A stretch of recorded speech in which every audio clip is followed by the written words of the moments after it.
निर्दलीय के तौर पे आपको प्रबल दावेदार माना जा रहा है पार्षद का, इसके पीछे का क्या कारण है? देखिए कारण क्या है, सिंपल सा कारण है, हम काफ़ी लंबे समय से जो है संघर्षरत है, समाज में हमेशा कार्य करते हैं और चुनाव लड़ने के पीछे सिर्फ और सिर्फ एक उद्देश्य है कि भाई हम जो सेवा का दायरा उसको बढ़ाना चाहते हैं। सेवा का दायरा बढ़ेगा तो जनता की वो ज़रूरतें भी हम पूरी कर पाएंगे जिसकी बहुत कमी हमें खलती है। और एक बड़ा प्रश्न ये है जो हमसे बार बार कई अधिकारियों ने किया है कि क्या आप प्रतिनिधि है। एक सोचने वाला विषय है। कई बार हम जनता की समस्या लेके जाते हैं, चाहे पुलिस स्टेशन में जाएं, चाहे एसडीएम के पास जाएं, चाहे किसी अन्य अधिकारी के पास जाएं, तो वो कई बार पलट के वहाँ से जवाब करते, आप कौन, हु आर यू, क्या आप जनप्रतिनिधि हो, क्या आप उस क्षेत्र के पार्षद हो, मिनिमम चीज़। तो ये चीज़ें कई बार चुभती है कि भाई समाज में ये दिक्कतें ना आए। और एक बार अगर जो पावर सरकार के द्वारा दी गई है, चाहे जनप्रतिनिधि कोई सा भी हो, तो उसको जो पावर दी गई है वोट के आधार पे जो हम देते हैं, अपनी शक्तियाँ जनता देती है, वो शक्ति अगर एक बार हमें जनता देती है तो हम आने वाले समय में, मैं समझता हूँ ऋषिकेश में शिवाजी नगर एक ऐसा वार्ड कहलाएगा जिसको आज लोग कई सारे मलिन बस्ती कहने लग गए हैं शिवाजी नगर को। तो हमारा क्षेत्र मलिन बस्ती नहीं है, हम ये बताएंगे आने वाले समय में। तो जो ये नहर है हमारे यहाँ काफ़ी लंबे टाइम से गंदी पड़ी हुई है, इसमें गंदा पानी डलवा रखा नगर निगम ने, लेकिन उसकी सफाई की व्यवस्था समुचित नहीं है। आए दिन उसके अंदर जो है गायें गिरती है, अन्य चीज़ें गिरती है। और इन सब चीज़ों को जब हम समाज में करते हुए आए तो हमारे जो है शिवाजी नगर की जनता ने कई बार आकर के जो है लोगों ने, जो कोई सड़क में मिलता है, कोई कहीं मिलता है, शादी ब्याह में मिलता है, अन्य जगह मिलता है, तो सभी लोगों ने ये कहा कि भाई आप आकर के जो प्रतिनिधित्व करिए। तो यह सब चीज़ देख करके मतलब फिर चुनाव आप नहीं लड़े, जनता लड़वा रही है आप? जी बिल्कुल, जनता ने जो है बहुत बार मुझसे कहा है। पीछे आप अगर देखें, अगर पिछले 5 साल की अगर हम बात करें तो पिछले 5 सालों में जो है यहाँ पर हमने जब सड़क, हमारे पार्षद होते हुए भी, हमारा नगर निगम के अन्य मेयर होते हुए भी, तमाम चीज़ें होते हुए भी, विधायक होते हुए भी यहाँ पर सड़क नहीं बन रही थी। साल भर से अधिक का समय हो गया, सड़क टूटी फूटी रखी हुई थी, जिस पे हम लोगों ने 28 दिन का धरना दिया। उसके बाद जो है ये सड़क बनी। उसमें पब्लिक का सहयोग रहा और बहुत अच्छा सहयोग उसमें रहा, और तब समाज ने जाना कि हाँ हम भी कर सकते हैं। ठीक इसी प्रकार से हमारे शिवाजी नगर की रंभा नदी है। रंभा नदी में जो है सीवरेज लाइन डलने की बात आई कि घरों के किनारे घर तोड़ करके। तो जब उन घरों को तोड़ने की बात आई, अनाउंसमेंट किया गया शासन के द्वारा, तो हम लोगों ने फिर वहाँ पर धरना दिया। सैकड़ों की संख्या में जो है लोग वहाँ पर एकत्र हुए और लगभग 200-250 परिवारों के ऊपर जो है ये गाज गिरने जा रही थी। क्योंकि रंभा नदी के दोनों तरफ घनी आबादी है, 50-50 गज, 60-60 गज में गरीब लोगों ने जो अपना घर ले रखा है, और उन सब के घरों में जो है तोड़ने के लिए सरकार बिल्कुल पंजा लेकर बैठी हुई थी। तो उसमें हम लोगों ने 8 दिन का धरना दिया। उसके बाद जो है फिर समुचित व्यवस्था हुई, विभाग के साथ बैठ करके बातचीत हुई। विभाग ने जो है आश्वासन दिया कि ढंग से कार्य होगा, और आज वहाँ कार्य सुचारू चल रहा है और लोगों के मकान भी नहीं टूट रखे हैं। क्योंकि यहाँ पर गरीब लोगों ने जो है मकान बहुत पैसा दे करके बड़ी मेहनत से बनाया है, और जो पहले उससे पहले लोग थे, कब्जाधारी थे, कब्जा करने वाले लोग थे, भूमाफिया थे, उन लोगों ने जो है वो जगह एक्वायर करके नहर की और गरीबों को बेच दी। तो जिसमें शासन प्रशासन पूरा तंत्र मिला हुआ है कहीं ना कहीं। तो हमने कहा भी गरीबों को नहीं उखाड़ने देना है हमने। तो उसमें समाज के लोगों ने बहुत साथ दिया, बहुत सी संस्थाओं ने साथ दिया, और वो हम उसमें सफल रहे। तो जनता ने ये चीज़ भी देखी। इसके अलावा हम लोग जो है पूरे समाज में यहाँ पे शिवाजी नगर के अंदर मौनी बाबा धर्मार्थ गौ सेवा ट्रस्ट के नाम पे एक ट्रस्ट है, उसमें गौ सेवा हम लोग सुचारू रूप से कर रहे हैं पिछले 7 वर्षों से। तो निराश्रित गायें, जितनी चोटिल, घायल, एक्सीडेंटल गायें होती हैं, उनकी सेवा होती है, सर्वजीव की सेवा होती है। उसके अलावा जो समाज में रोगी आते हैं उनके लिए मकान है, वहाँ पे रखा कमरे हैं, उसके अंदर उनको जो ठहरने की जगह देते हैं। निःशुल्क होती है, सशुल्क होती है, दोनों तरह की जगह हम लोग वहाँ पर उपलब्ध कराते हैं।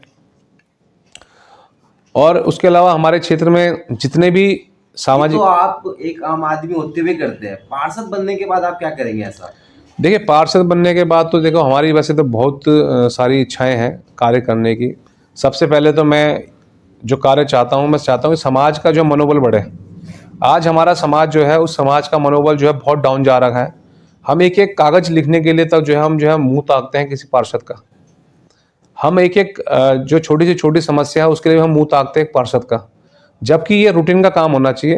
हम अगर बोर्ड के सदस्य बनते हैं भविष्य में, तो हम बोर्ड में ये प्रस्ताव पास करवाएंगे कि भाई जो समस्या लेकर के हमारा एक आम नागरिक फ़ोन के माध्यम से आपको सूचित करता है, तो उस समस्या के ऊपर त्वरित कार्रवाई होनी चाहिए, क्योंकि आपके रूटीन के काम है, जिससे पार्षद भी जो है अन्य कार्यों को करने में सफल रहे। क्योंकि बहुत से काम ऐसे हैं जिन कामों को करने के लिए पार्षद को समय नहीं मिलता। पार्षद लोग जो है दिन भर खाली वृद्धा विकलांग पेंशन के फॉर्म भरते रहते हैं, जो आमतौर पर हमने देखा है। एक एक स्टैम्प लगाने के लिए जो है उनको ढूंढना पड़ता है। तो एक फिक्स टाइमिंग अगर आदमी शेड्यूल सेट कर ले तो बहुत कुछ किया जा सकता है। और सबसे मेन चीज़ है कि जो नगर निगम होता है उसका कार्य सिर्फ जो साफ़ सफाई करना, पथ प्रकाश और थोड़ा बहुत सड़कें बनाना है, उसके अलावा कुछ काम नहीं है उनका। अगर ये 3 काम भी अगर ढंग से नहीं कर सकते तो बाकी काम क्या करेंगे। और बाकी सामाजिक रूप से, सांस्कृतिक रूप से हम लोग चाहते हैं कि भाई हमारे शिवाजी नगर, हमारे पूरे परिक्षेत्र का ऐसा वातावरण बने कि जिसमें हमारे लोगों का मनोबल ऊंचा हो। आज हमें सामाजिक सुरक्षा का भय है। पुलिस के पास हम लोग जाते हैं, पुलिस जो है कार्रवाई नहीं करती है। एसडीएम के पास हम जाते हैं, एसडीएम कार्रवाई नहीं करता है। बिजली विभाग के पास जाते हैं, बिजली विभाग कार्रवाई नहीं करता है। तो ये तमाम जो ढांचा सरकार का है, समाज का है, व्यवस्था का है, उस व्यवस्था के ढांचे को दुरुस्त करना, कम से कम अपने क्षेत्र में, जो हमारे क्षेत्र में लाइनमैन है, ऐसा ना हो कि भैया वो घंटों तक लाइन जोड़ने ही नहीं आ रहा लोगों की। तो तमाम छोटी छोटी समस्याएं हैं, लेकिन ये समस्याएं हम चाहते हैं इस प्रकार से हैंडल हो जाए, इस तरह से सुव्यवस्थित हो जाए।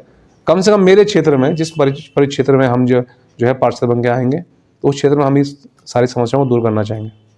आपको राष्ट्रीय पार्टियों ने भी कोई प्रबोधन देने की कोशिश करी है? नहीं, राष्ट्रीय पार्टियां हमें क्या ऑफर देंगी, क्योंकि हमें ऑफर तो लेना नहीं है, क्योंकि पिछले 1-1.25 साल से अधिक का समय हो गया हमने राष्ट्रीय पार्टियों को जो है हाथ जोड़ दिए हैं।